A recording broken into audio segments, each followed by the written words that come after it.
Baik Bapak Ibu, kita mulai. Bismillahirrahmanirrahim. Assalamualaikum warahmatullahi wabarakatuh. Alhamdulillahirabbil alamin, wassalatu wassalamu ala asyrafil anbiya'i wal mursalin wa ala alihi wa ashabihi ajma'in, amma ba'd. Bapak Ibu yang saya muliakan, wabil khusus Bapak Direktur SDIT ya. SMPT-nya siapa? Lain ya, Masya Allah. Ini khusus SDIT, BPIP-nya. Alhamdulillah kita hadir pada pagi yang penuh barokah dan yang suasananya sangat cerah, melanjutkan pengajian. Tidak terasa pada bulan yang lalu Pak Ustadz Syarif ya, sebulan sekali. Nanti mah bisa gantian ya, begitu insyaallah. Kebetulan saya juga kosong, ini nanti ada rapat. Bapak Ibu, materi kita tentang apa? Ikhtiar dan doa. Seperti biasa yang kita sampaikan pada bulan yang lalu, kalau pengajian saya tidak pede kalau tidak bawa apa? Kitab. Jadi kalau ditanya apa sumbernya, ini kitabnya. Kitab ini Bu, Bapak, perkenalan kepada ulama supaya semangat. Dikarang oleh Imam siapa? Nawawi, namanya Kitab Riyadhus Shalihin. Pernah dengar Bapak Ibu ya? Pak, kenal kita sama ulama, mudah-mudahan digabungkan nanti dengan ulama. Supaya tidak kenal sama pemain bola aja. Pemain bola Chelsea digabung sama Chelsea, bahaya nanti di akhirat. Kalau digabung dengan ulama kita sangat senang. Hadirin, mohon maaf. Ini Imam Nawawi mengarang kitab Riyadhus Shalihin dan kitab-kitab yang lain. Beliau sangat produktif orangnya, seorang ulama besar, usia 46 tahun Bu, mengarang kitabnya ratusan. Imam Nawawi ini, Bapak Direktur, ada dua. Ada Imam Nawawi orang Banten, Tangerang. Ada Imam Nawawi orang Suriah. Yang di hadapan kita ini 700 tahun silam, orang Suriah. Tapi yang Imam Nawawi orang Tangerang itu terkenal pula di Mekah. Namanya Syekh Nawawi Al-Bantani. Itu kakek buyutnya Bapak Wakil Presiden. Nah, yang di hadapan kita ini adalah Imam Nawawi dari Syam, di daerah Suriah, Libanon.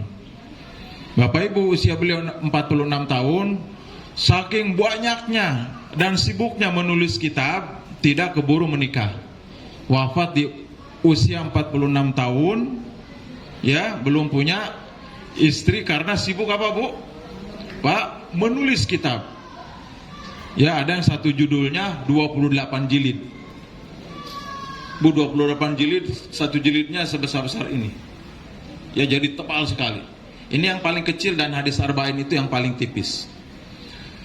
Nah, dalam kitabnya beliau diceritakan bagaimana pentingnya ikhtiar dan doa di dalam kita menjalani kehidupan. Beliau mengutip salah satu hadis yang diriwayatkan oleh Imam Bukhari, di mana Imam Bukhari menerangkan bahwa Abdullah bin Umar mendengar Nabi SAW pernah bercerita.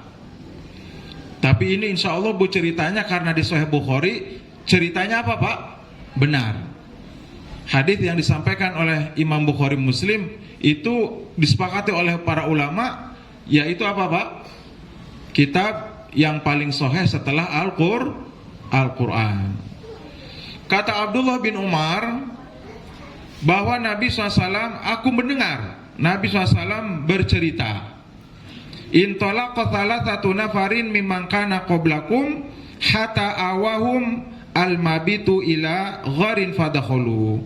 Dulu, kata Rasulullah, sebelum aku diutus, kata ulama, maksudnya di zaman Bani Israil.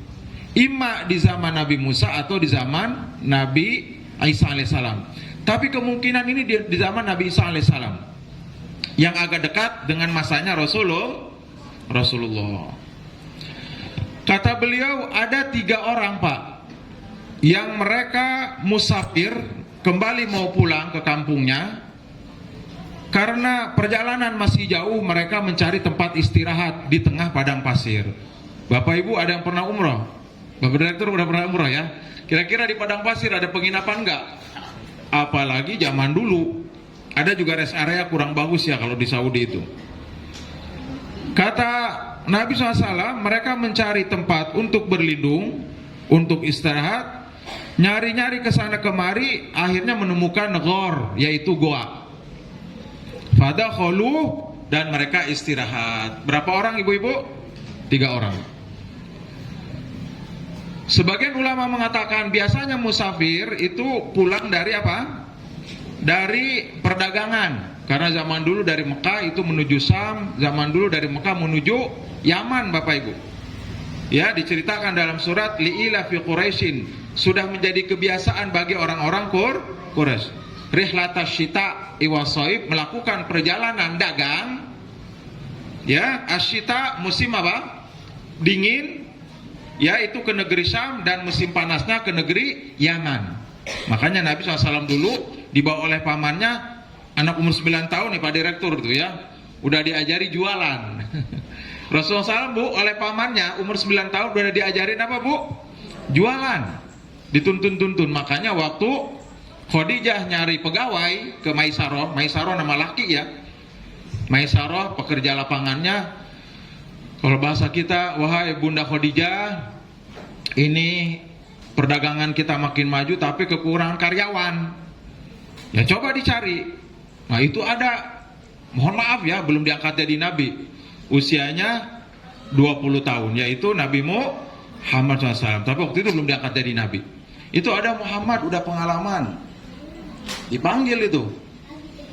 Hadirin, maka Nabi SAW dipekerjakan sebagai pedagangnya tekstil, apa namanya, pakaian jadi ya, kain, yang punya Khadijah konglomerat Mekah. Bapak Ibu yang menarik, kata Maisaroh, kalau kami datang ke Syam, itu orang udah pada kumpul, langsung barangnya apa? Habis. Gimana sistem Nabi jualan itu? Ngambil barang dulu, untungnya dibagi 2. Jadi bukan membeli ke Khadijah. Itu katanya yang bisnis tidak terlalu banyak modalnya.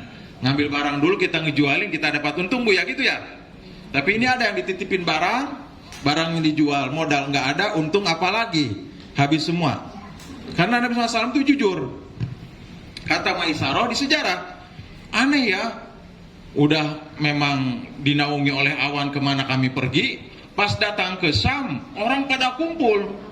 Saya juga heran, kata Maisaroh, di mana kenalnya ini? Ternyata kata para ahli sejarah sudah kenal semenjak zaman dulu waktu Nabi Muhammad umur berapa Bu?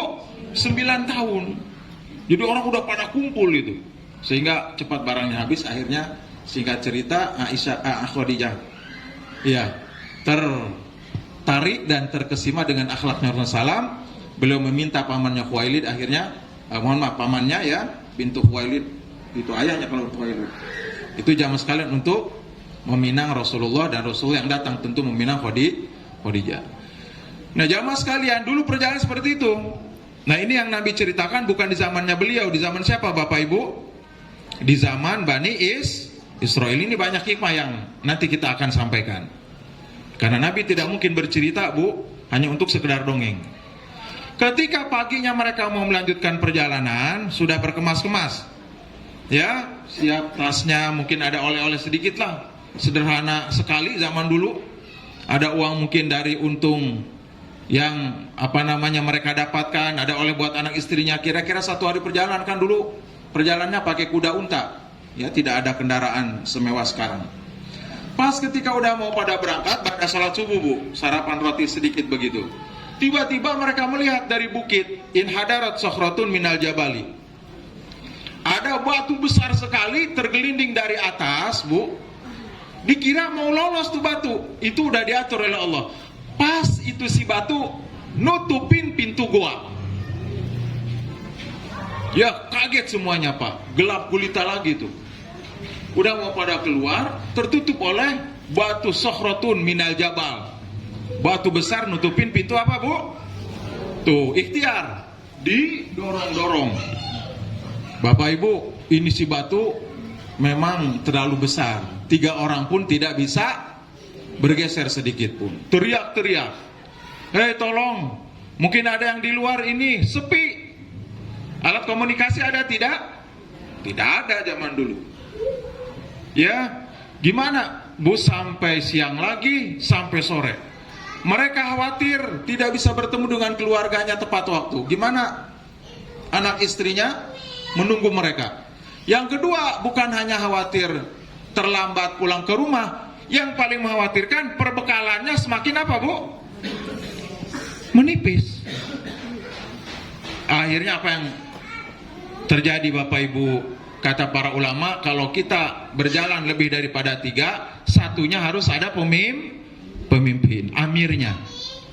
Maka jamaah sekalian, amirnya cerdas. Kalau sudah mentok, tidak ada lagi ikhtiar seperti kita, Bapak Ibu. Kadang ini sudah jalan buntu, padahal tidak ada jalan yaitu ada doa ini.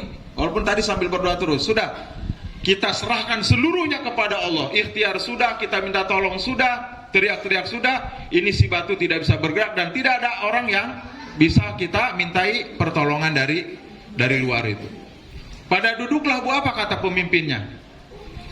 Sekarang kita serahkan kepada Allah, kita berdoa dengan khusyuk dan ikhlas sambil menyebutkan amal soleh masing-masing, Bu, yang dilakukan yang paling tulus dan paling ikhlas.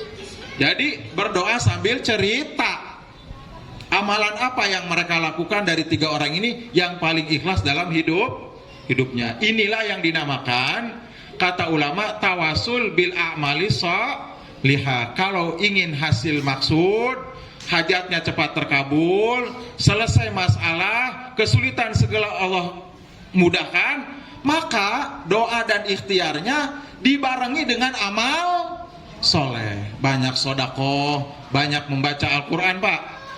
Ya, ini kita rumit nih, hutang banyak nih, FIF nagih melulu, belum kreditan rumah, belum hutang ke sana kemari. Dan biasanya kalau sudah banyak hutang terjadi apa? Tidak harmonis rumah tangga. Mana anak sakit, musim hujan ini itu dan seterusnya. Ruwet. Ini si bapak sempat-sempatnya main kartu domino di Brugga sampai jam 3. Pusing saya, ruwet main domino. Itu solusi, Pak, main domino. Solusi. Oleh Allah akan cepat diselesaikan dengan domino dan nonton bola. Silakan, Bu. Kok bisa? Sedang susah, anak nakal tidak bisa baca Quran, yang gedenya begadang melulu, hutang banyak, keluarga ada yang sakit, susah, ruwet. Domino solusinya. Hebat. Ini Bapak Ibu, berdoanya, kata pimpinannya, ayo coba kamu dulu. Dia mengisahkan, ini hikmah besar Nabi menceritakan. Kenapa, Bu? Ini si bapak-bapak kemungkinan usianya 50 tahunan. Dia mengisahkan masa mudanya 30 tahun. Jadi 20 tahun yang silam. Ya Allah, dulu ya saya bukan pedagang begini. Saya itu jadi buruh pengembala domba. Setiap sore dikasih, mohon maaf Bapak Ibu ya, mohon maaf ya, dikasih upah harian, Pak. Ini mah yang pertama nih. Menceritakan masa lalunya. Sehingga kata ulama, kita berbuat baik dan beramal soleh sekarang, boleh jadi itu tidak dibalas oleh Allah langsung hari itu dan besok, tetapi dikala kita menghadapi kesulitan nanti 10 tahun yang akan datang, jadi tidak ada rugi kita melaksanakan amal soleh. Kenapa? Ini menceritakan 20 tahun yang silam. Dulu saya, ya Allah, pengembala domba, oleh si majikan dikasih susu domba itu 1 liter. Setiap saya pulang, Bapak Ibu mohon maaf tapi ya, Bapak Ibu lebih ngerti. Jadi Pak Direktur, kalau di Arab Baduy itu yang paling senang tuh susu dombanya, bukan dari sapi, karena dia lemaknya sedikit tapi proteinnya banyak.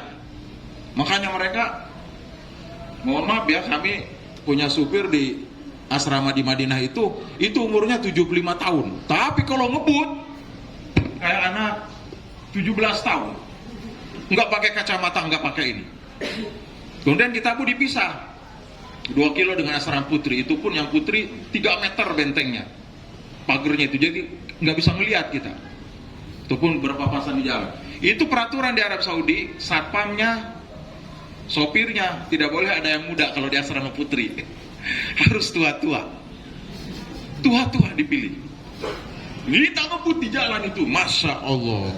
Silahkan kalau ke Arab Saudi di jalan tolnya itu banyak kecelakaan yang dengan izin Allah tidak banyak selamat.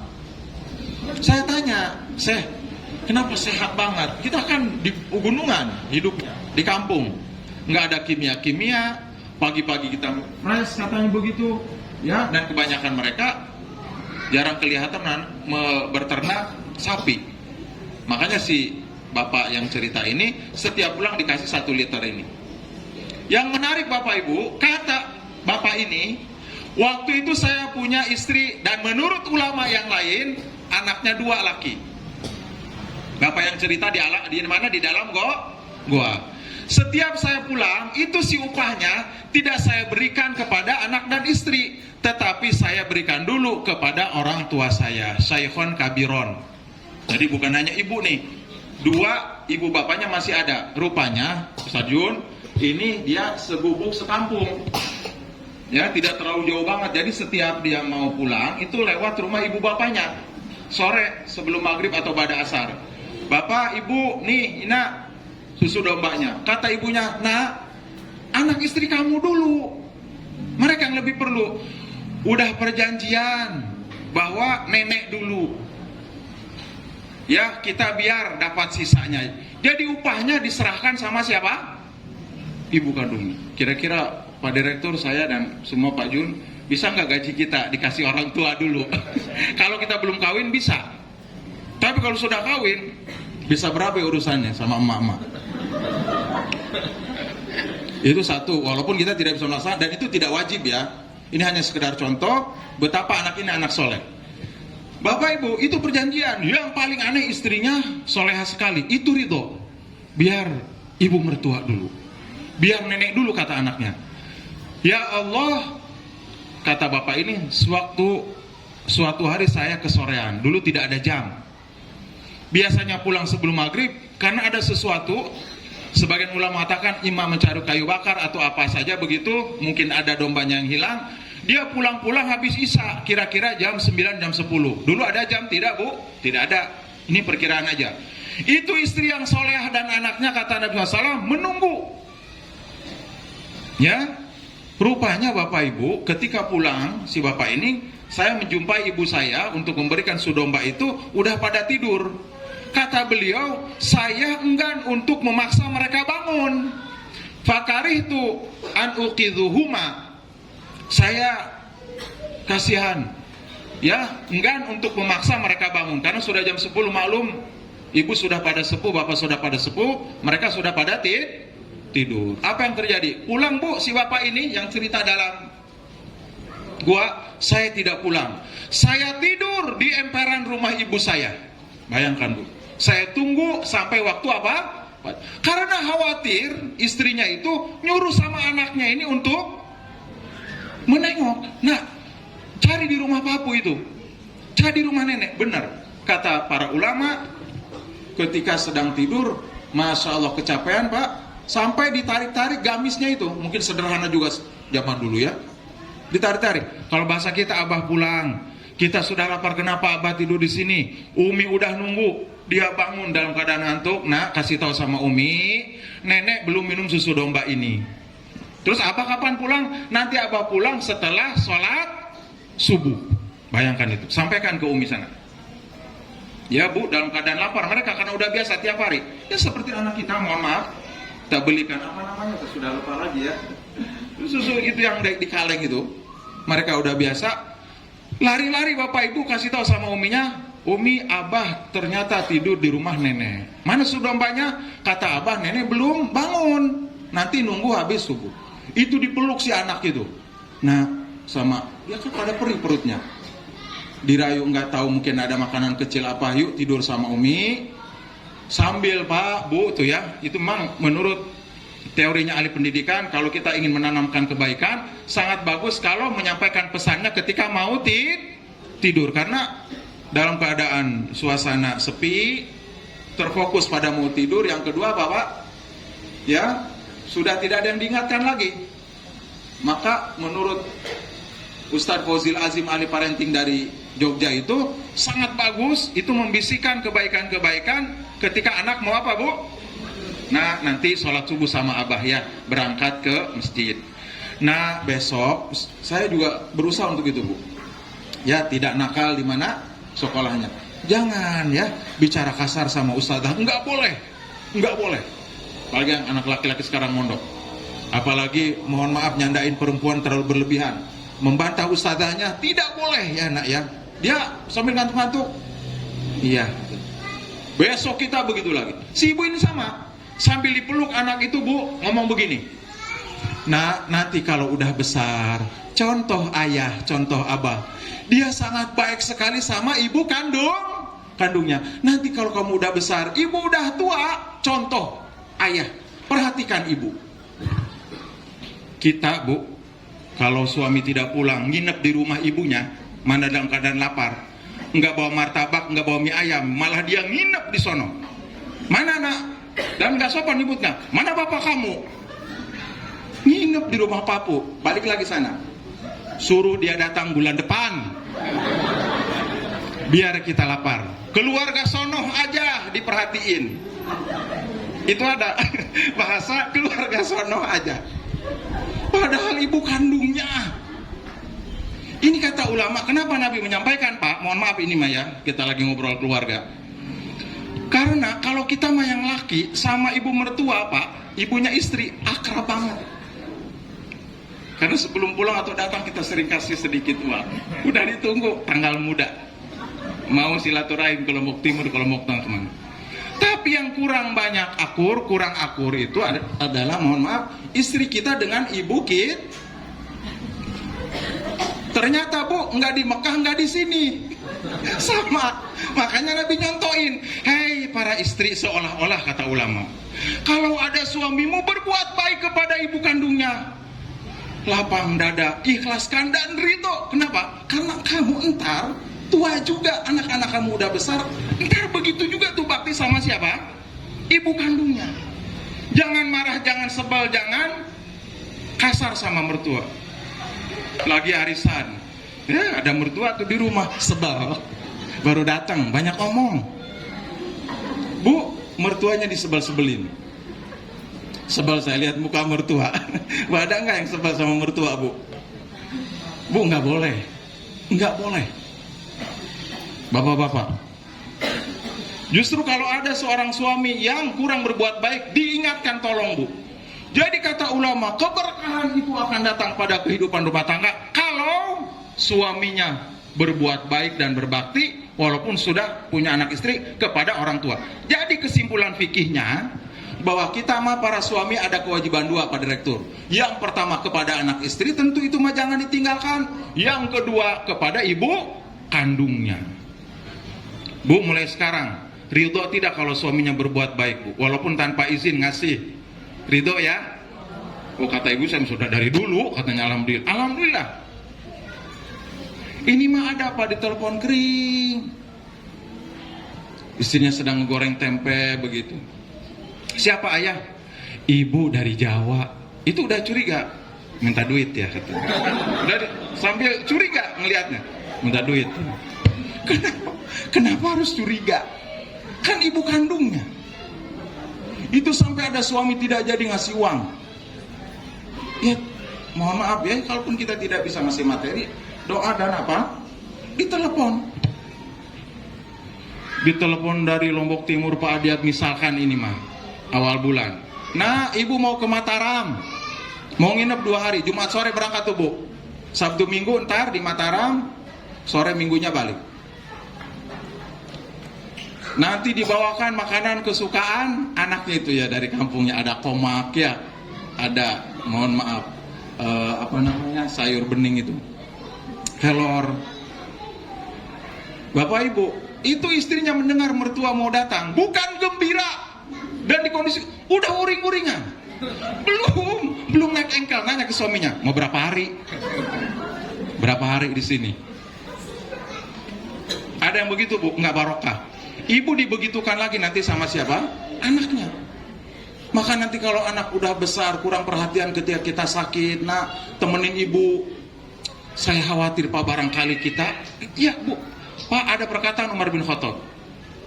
Ya, biru walidakum, berbuat baiklah kalian kepada bapak ibu kalian, maka kelak nanti anak-anakmu oleh Allah akan diperbaiki, kelak berbakti kepada kalian setelah tuh.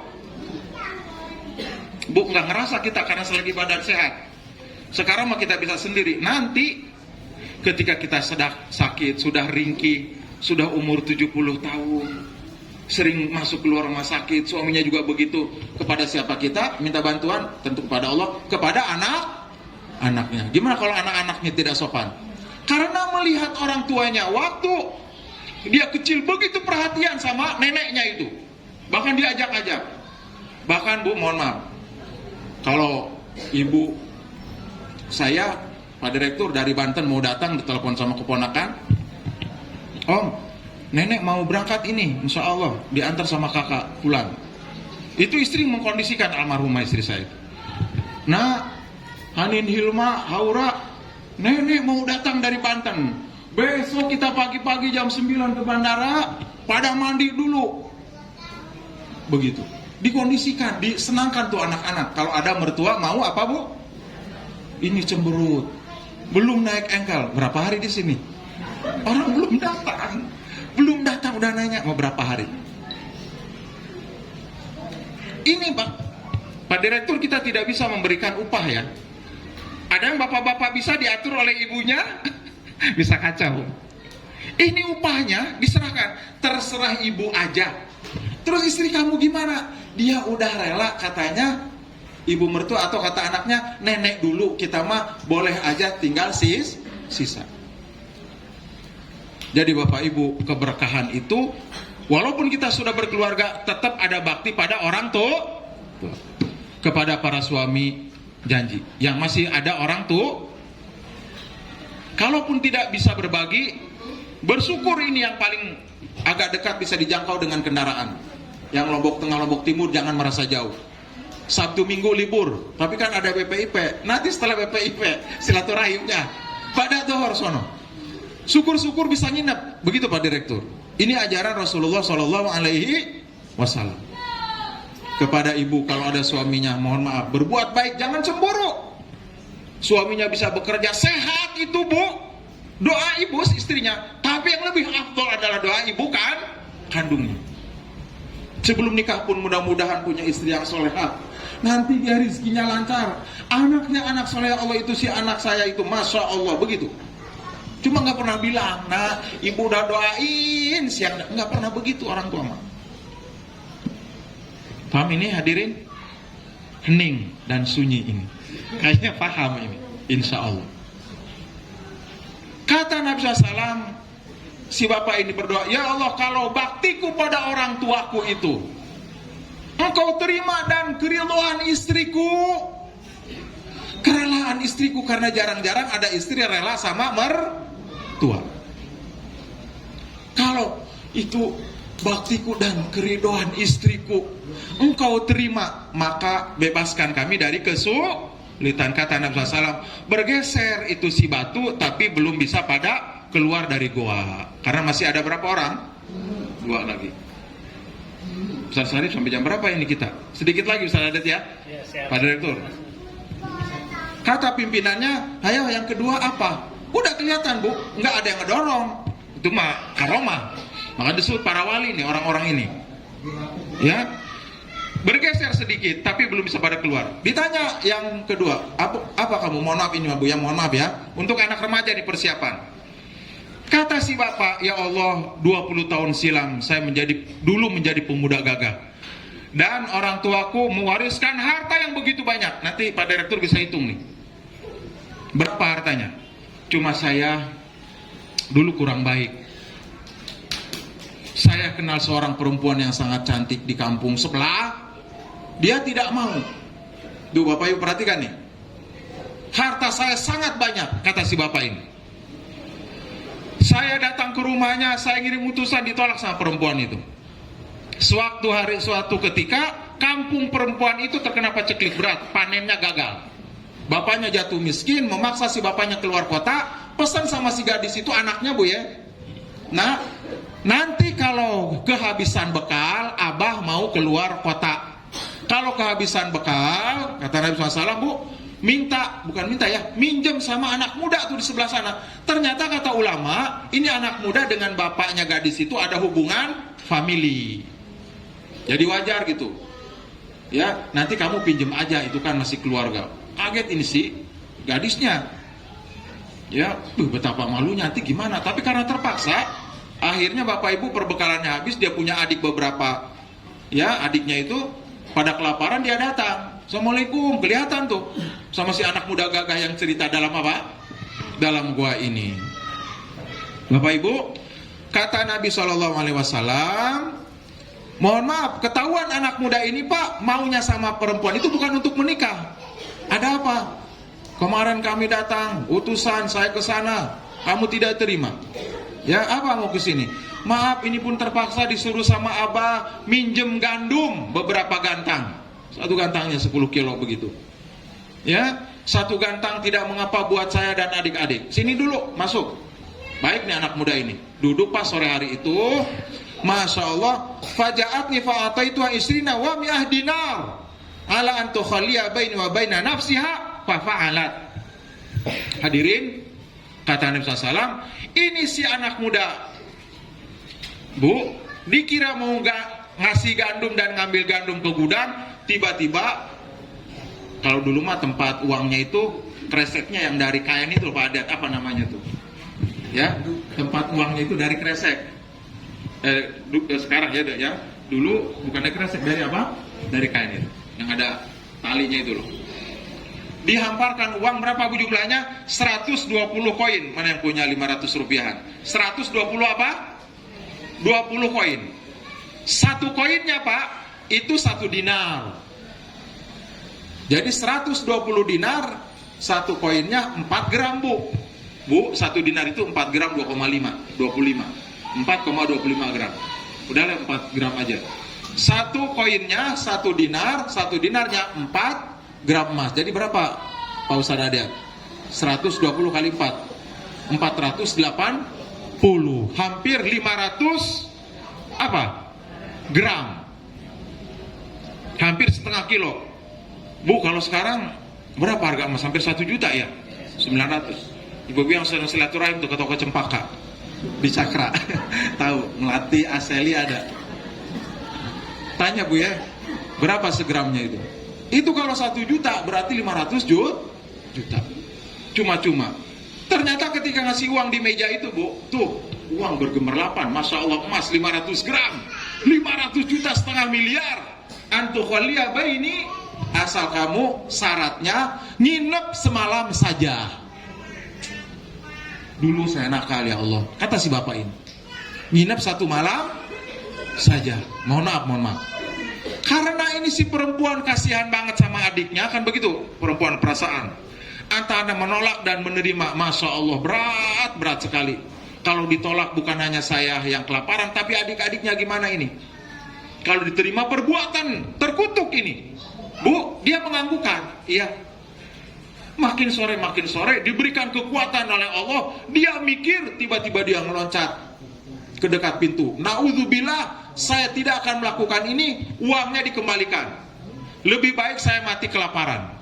Hei saudaraku, kata gadis ini, nanti tunggu abah saya datang, ngapain kita melakukan ini? Bu, itu kata si bapak, karena begitu tulus nasihat dari gadis ini, ya Allah, tersadarkan saya. Saya pun menangis di pojok rumah. Terima kasih Engkau kirimkan wanita soleh untuk mengingatkan aku ya Allah. Padahal kata bapak ini, saya bisa menyewa para preman kampung untuk mengikat siapa Bu?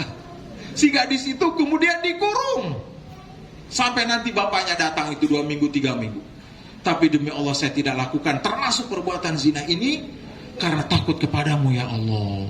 Karena kata perempuan, takutlah kamu kepada Allah. Takut dengan tulus dan doa yang kuat. Takutlah kamu kepada Allah. Takutlah kamu kepada Allah. Kenapa kata ulama Bu?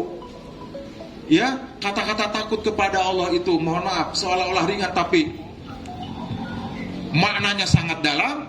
Karena ada orang udah berduaan di kos-kosan, dia tidak jadi melakukan perbuatan terkutuk itu bukan karena takut pada Allah, Karena kebetulan orang kampung pada datang, digerebek sama tukang ronda. Kalau nggak ada orang kampung mah enggak. Dia melakukan itu kos-kosan di, mohon maaf karena kami di daerah kos-kosan, ditemukan bayi bu, sepotong kepalanya nggak ada, dimakan anjing bu. Pak Haji nggak usah turun. Ada apa ribut ya? Gimana saya pakai mobil ini? Gimana saya? Ada ribut? Enggak, bukan pak. Saya mau turun. Nggak usah pak. Dia ada apa? Ada bayi itu di kos-kosan sana. Dia kepalanya nggak ada sebelah. Berzinah orang. Nggak ada takutnya kepada Allah. Naudzubillahi min dzalik. Ini hati-hati yang pada di kantor nih para bapak nih. Hati-hati. Hati-hati, takut kepada Allah. Oh, banyak godaan, banyak tantangan. Senyum dengan wanita lain, dengan istrinya cemberut melulu. Kalau musim gajian bu, dengan sekretarisnya. Silahkan dek, mau nambah jus apa? Makan di mana? Ide mataliam atau bebek galih. Kalau istrinya, dek bakso aja dek. Teh botol minumannya. Kalau dengan sekretarisnya dimuliakan. Siapa sekretaris bapak-bapak? Melahirkan anak-anak kita, mendidik anak-anak kita, ngejaga waktu kita kerja, enggak. Teman kantor aja. Harus kita hormati mereka. Tapi jangan berlebihan. Kemana-mana duaan melulu. Ayah di mana? Meeting. Nih Pak, takut kepada Allah. Itu yang kita tanamkan sekarang. Persis seperti Nabi Yusuf malakinya. Innahu min ibadina mukhlasin laula ara burhana rabbih. Mohon maaf Bapak Ibu, ini kata ulama Nabi Yusuf alaihissalam. Pertama Pak pernah ketemu Nabi SAW di langit yang ketiga apa keempat itu waktu semua. Ya Allah, itu bu yang diturunkan gantengnya ke dunia itu setengahnya doang. Itu dibagi-bagi gantengnya Nabi Yusuf tuh. Tinggal sisa kita. Masya Allah, kelihatan oleh ketemu. Bu, itu perempuan, bayangkan ya, udah alam bawah sadar ketika si Julaiha kan difitnah dan dia memang, mohon maaf, mau melakukan itu. Waqala niswatun, ngegosip para pejabat, ibu-ibu pejabat di Mesir itu. Oh gimana ya, istri menteri mau sama budak? Bukan nanti pembantu bu, ya Yusuf itu dijual loh. Nggak level amat sama budak, pembantu rendahan. Kalau istri pejabat sama, mohon maaf, panglima perang, komandan, mungkin agak wajar. Sama pembantu, Julaiha punya rencana, nggak tahu dia kayak gimana tuh Yusuf tuh. Arsalat ilaihin, kata Al-Quran dalam surat Yusuf. Akhirnya istrinya Kitfir itu, Zulaiha, itu istri Kitfir Pak, bukan raja ya, mengirim surat. Bu, ngirim surat undangan. Ini undangan darurat, ibu-ibu PKK Dharma Wanita, Mesir. Ada musyawarah besar. Ibu Dirijen, Direktur Jenderal mengundang ibu-ibu PKK. Harus hadir ke istana Mesir. Walaupun beliau bukan raja ya. Ibu tahu ya Cleopatra ya, Cleopatra Amenhotep apa sih, raja-raja Mesir itu kayak begitu tuh. Gagahnya, kemudian si, mohon maaf, Cleopatranya mungkin kayak Zulaiha, lebih daripada itu. Hadirin, Masya Allah. Jadi kalau ini tadi perempuannya diberikan kekuatan, kalau Nabi Yusuf alaihissalam, oh dia nggak tahu ya kata siapa Zulaiha bu. Arsalat ilaih, ditulis surat, kumpul bu. Ketika serius banget tuh awalnya mah, ini ada rapat penting, cuma isi rapatnya nggak diberitahu oleh Al-Quran. Itu ditulis-tulis aja oleh para ulama. Ini ada rapat penting bapak ibu, ibu-ibu ya, mungkin ada, mohon maaf, kasus anak bayi banyak meninggal, namanya ibu urusan PKK begitu. Kira-kira menjelang zuhur jam 11 udah kecapean duduk, bu sebentar ya, kita break dulu. Itu ada, sudah disiapkan Pak, buah apel yang ranum baru dipetik. Apel ditaruh bu ya di piring-piring kecil itu, tiga. Ada sikin, pisau tajam banget. Itu Nabi Yusuf bapak ibu, mohon maaf ya Pak, kan beliau di penjara karena difitnah itu. Itu Nabi Yusuf dibisikin sama siapa Pak? Sama Zulaiha ke pengawalnya itu. Pengawal itu keluarkan Yusuf tuh, nggak nyebutin Nabi ya. Ada apa bu? Jangan banyak nanya, keluarin aja dia sini. Nabi Yusuf dikira mau dibebasin Pak, berhari-hari, berbulan-bulan di dalam apa? Penjara. Kan bu di dalam penjara ya, mohon maaf sekali ya, mohon maaf. Kan enggak ceria di luar, mandi bebas, di penjara, kumuh, kusut, bayangkan tuh bu. Bisa dibayangkan ibu, kusutnya Nabi Yusuf aja seperti ini nih. Iya bu. Nih ya, begitu datang, apa Tuan Putri, kan Nabi Yusuf karena ini Tuan Putri majikannya. Ada apa Tuan Putri? Nyonya, kalau Basir, nyonya besar atau apa? Kamu jangan banyak ngomong, harus nurut, kalau enggak ditambahin lagi penjaranya. Ada apa Tuan Putri? Ini bawa minuman, mungkin sejenis teh atau apa, tuangin aja, kamu jangan banyak ngomong. Ke ibu-ibu yang sedang duduk-duduk itu, tuangin ini. Bu masuk Nabi Yusuf, itu Bu akbar tahu. Begitu lihat saja, mereka teriak. Wah, ini bukan manusia, malakun karim. Ini adalah malaikat yang mulia turun dari langit. Padahal dari penjara kusut jarang mandi. Ini adalah malaikat ya. Gimana beliau mandi kemudian gagah berpakaian rapi bersih dan kelak beliau menjadi raja. Masya Allah. Ada filmnya Pak Adet ya. Bu jarang mandi, jarang ketemu air, kusut nggak ketemu matahari juga. Gimana Bu ya? Akbar nah begitu masuk Nabi Yusuf diem aja. Kemudian nuangin apa kata Al-Quran? Wa qata'na aydiyahun. Mohon maaf ya Pak Jun. Qata'na itu toknya itu pakai tasdid. Qata'na kalau enggak, qata'na itu namanya memotong lepas. Jadi tangannya lepas tuh. Tapi kalau qata'na mengiris-ngiris. Jadi itu si apel Bapak Ibu jatuh karena wajahnya ngeliatin Yusuf melulu. Telapak tangan umumnya itu. Qata'na aydiyahun, mereka mengiris-ngiris tangannya dan tidak terasa alam bawah sadar. Begitu Nabi Yusuf selesai, Zulaiha masuk. Gimana ibu-ibu? Sudah dimakan apelnya manis ya katanya. Dia tahu pada bercucuran darah. Ibu-ibu, apelnya manis katanya. Enak ya? Pas lihat, Masya Allah. Apel kemana? Pisau kemana jari-jari? Apa kata Zulaiha? Hadza lumtunani fihi. Begitulah kalian ya, mencela aku, ngomongin aku bahwa aku suka sama Nabi Yusuf. Kata ulama maksudnya ini tidak ada dalam Al-Quran Bu, tambahannya. Lumtunaninya ada. Begitulah kalian mencela saya, ngomongin saya. Saya suka sama Nabi Yusuf, sama Yusuf ini. Ternyata kalian juga senang. Lebih daripada saya. Saya itu 10 tahun dengan Yusuf, tiap hari melihat mukanya dia. Ibu-ibu baru 1 kali saja udah ngiris tangan. Saya untung gak ngiris leher, gak bunuh diri saya. Itu kata ulama Bu. Untung saya gak ngiris leher. Ibu-ibu mah cuma ngiris tangannya. Saya mah ini nih untung gak bunuh diri saya. 10 tahun ngeliatin mukanya dia.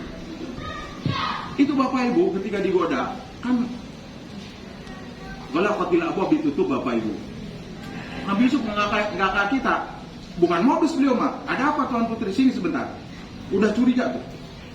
Qala ma'adallah Pak. Kalau Bapak berduaan dengan sekretarisnya, dengan pegawai-pegawai cantik di kantornya, tanamkan dalam hati. Qala ma'adallah. Aku berlindung kepada Allah. Ini terpaksa kantor saja yang nyuruh. Ini kemana-mana berduaan melulu nih. Ditugaskan oleh direktur. Harus berdua sama sekretaris manajer ini. Hati-hati. Lemah iman kita itu. Rapuh.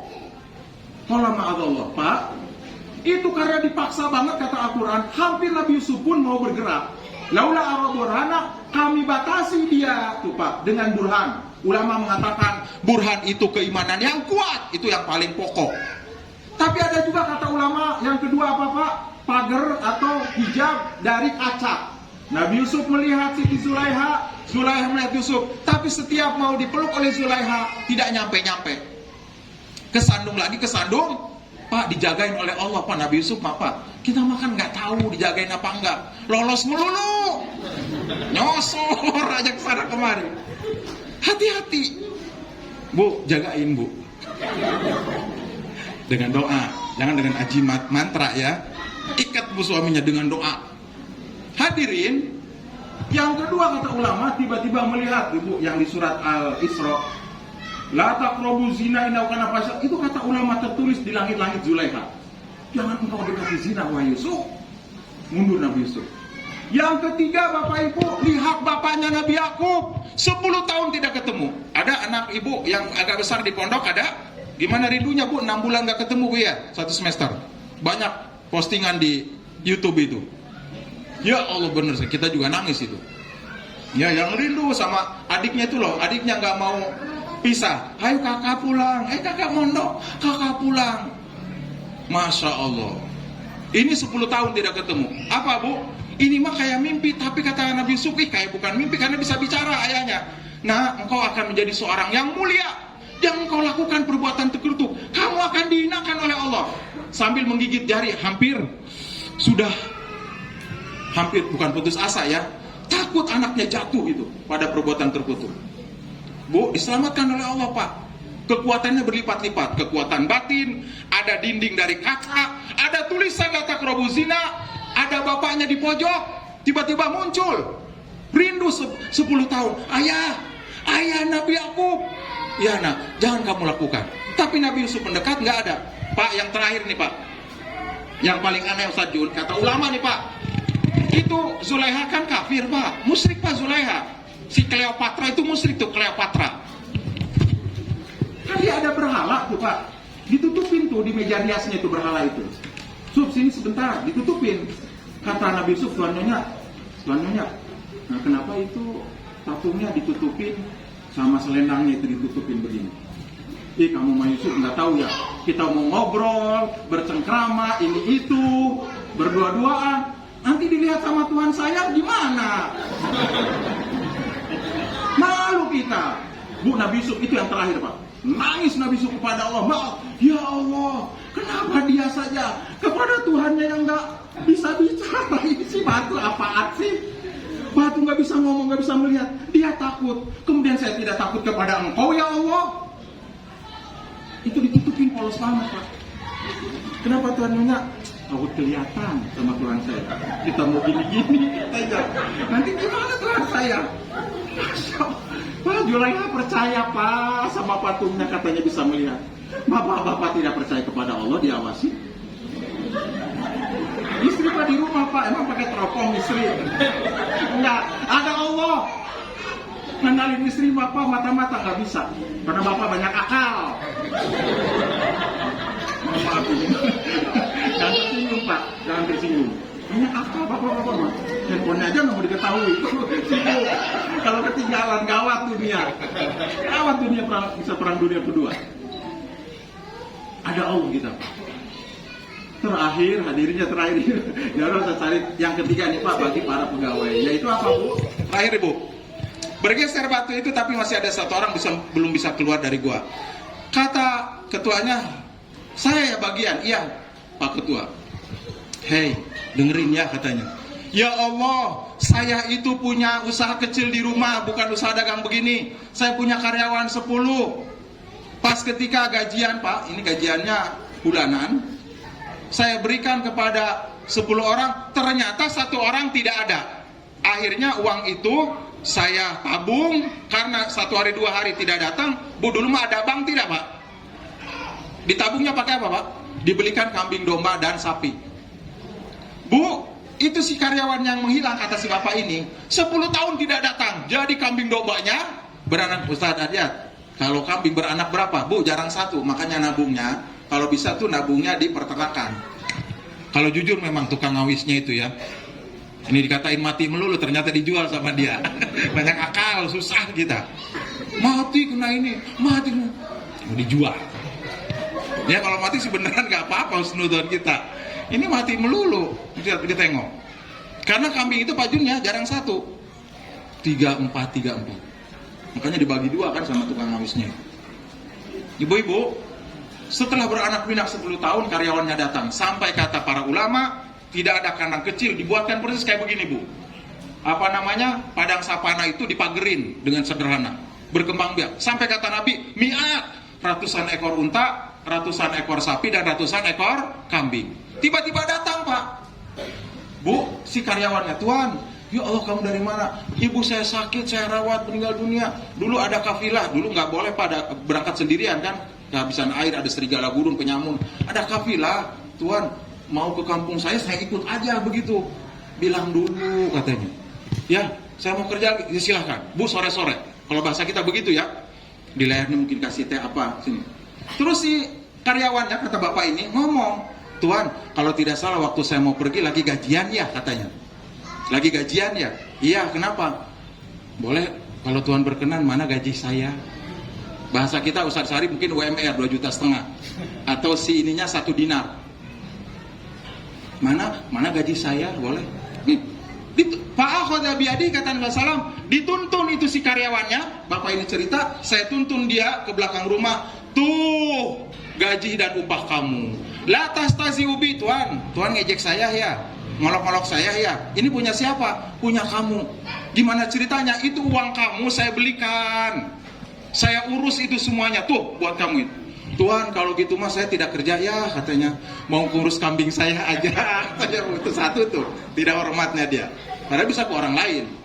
Yang kedua yang membuat sakit kata Nabi, fa'akhadha kullahu lam yatruk syai'an minhu. Dia ambil seluruh kambing domba dan sapinya itu, Pak. 1 ekor pun si majikannya tadi Pak nggak dikasih.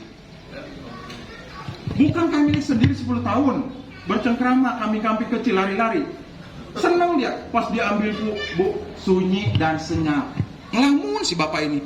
Saya Allah, 1 ekor nggak disisain. Sedih saya. 10 tahun sudah saya ini apa namanya sudah saya pelihara. Sebenarnya mah, nih kata bapak ini, sebenarnya mah saya takut, saya apa namanya bu, marah. Bu, apa kata si bapak? Ya Allah, kalau saya menipu sangat bisa karena tidak ada perjanjian tidak? Saya serahkan aja 1 dinar 4 gram itu tuh. Ini milik saya, tidak. Tapi dari awal ini mah uangnya uang karyawan. Saya sudah janji kapan-kapan dia kembali akan saya kembalikan. Jadi ya Allah saya bebaskan sekarang. Terserah dia dah. Mau diambil semua memang milik dia. Saya ikhlas, saya rela. Saya amanah ini. Kalau engkau terima ya Allah, amanah dan tidak bohong Pak. Yang di kantor-kantor jangan korupsi. Nih Bapak ini mau korupsi gampang banget. Lebih gampang padahal tidak ada ada perjanjian pun bisa. Bapak ini korupsi, betul tidak? Diambil aja begitu 10 ekor, 20 ekor. Hilang kek atau memang hitungannya segitu? Dia rela. Bu, kalau kita ngurus kambing orang 10 tahun ada 200 ekor, 1 ekor Bapak Direktur tidak dikasih. Diangkut sama truk, paling ngedoa Bapak Direktur. Mudah-mudahan truknya masuk jurang di Kekeru. Kena batu gede terbawa arus banjir ke laut sono. Sakit Bu, 10 tahun 1 ekor pun tidak. Jadi kepada para guru, para ustadz amanah yang mengelola yayasan ini, kepada para bapak saya juga sama saya makarang ngajar di pondok, amanah waktu. Ibu-ibu juga Bu ya, Bu amanah Bu ya, mengatur keuangan siapa Bu? Karena ditinggal oleh suaminya bekerja. Ya, yang besar misalkan Bu atau harus bilang ayah itu ibu kita sakit. Kalau yang kecil-kecil mah udah biasa, izin sama suami. Ada yang nangis-nangis sampai dibawa ke pengadilan. Ustadz saya sudah cukupkan. Kami yang ke pengadilan dengan pengacara. Mohon maaf Bu ya, ini tidak semua istri begitu. Sudah saya cukupkan. Tiba-tiba saya pulang dari kerja, ibu-ibu tukang sayur, yang dia modalnya sedikit Pak. Istri Bapak belum bayar 75.000, punya hutang ikan sama sayur. 1 kali, 2 kali 100.000. 3 kalinya ditelepon. Pak, BPKB Bapak motornya ada di saya, kapan mau dibayar? Kapan saya ngutang? Istri Bapak yang ngutang. Tidak bilang sama suami. Ditelepon keluarga istrinya Bu. Saya ikhlas Ustaz. Kalau itu dikasih, ditelepon ibu mertuanya. Ibu dikasih ya sama ini istri saya? Enggak. Adik-adik? Enggak. Kemana itu uang nggak tahu Ustaz saya.